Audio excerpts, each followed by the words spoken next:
امام باقر نے فرمایا جو کوئی مجھے اس بات کی ضمانت دے کہ والدین کے ساتھ نیکی اور رشتہ داروں کے ساتھ اچھا سلوک کرے گا تو میں اسے کثرت مال اور درازی عمر کے ساتھ ساتھ اپنی قوم میں محبوب بننے کی بھی ضمانت دوں گا۔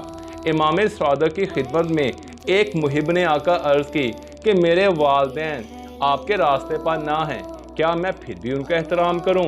امام صادق نے فرمایا کہ ان کا وہی احترام کرو جس طرح اگر وہ مسلمان ہوتے تو تم ان کا احترام کرتے۔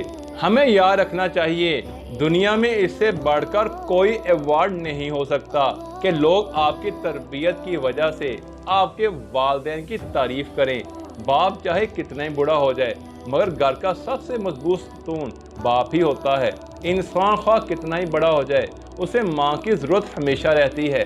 والدین کے ساتھ ایسے رہیں جیسے لاٹھی باپ کی تابعداری کرتی ہے، جو حکم عدولی نہیں کرتی، بحث نہیں کرتی اور ہاتھ سے جدا نہیں ہوتی۔ امام زین العابدین قیام اللیل میں والدین کے لیے یوں دعا فرماتے تھے: اللہم لا تنسینی ذکرہما فی ادبار صلاتی وفی اناء اللیل۔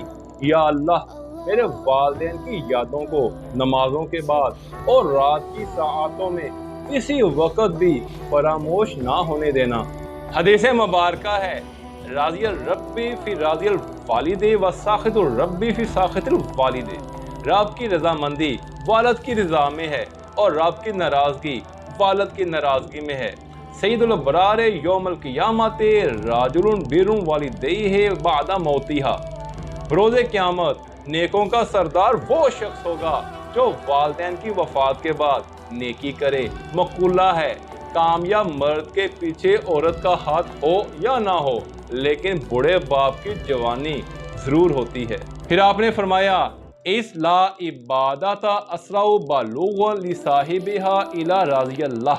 کسی بھی عبادت گزار کی عبادت اتنی جلدی اللہ تعالیٰ کی خوشنودی حاصل کرنے کا باعث نہیں بنتی من حرمت الوالدین المسلمین لوجہ اللہ تعالی، جتنی جلدی اللہ کی خاطر مسلمان والدین کے احترام ان کے ساتھ اچھا برتاؤ کرنے اللہ تعالیٰ کی رضایت و خوشنودی حاصل کرنے کا باعث ہے۔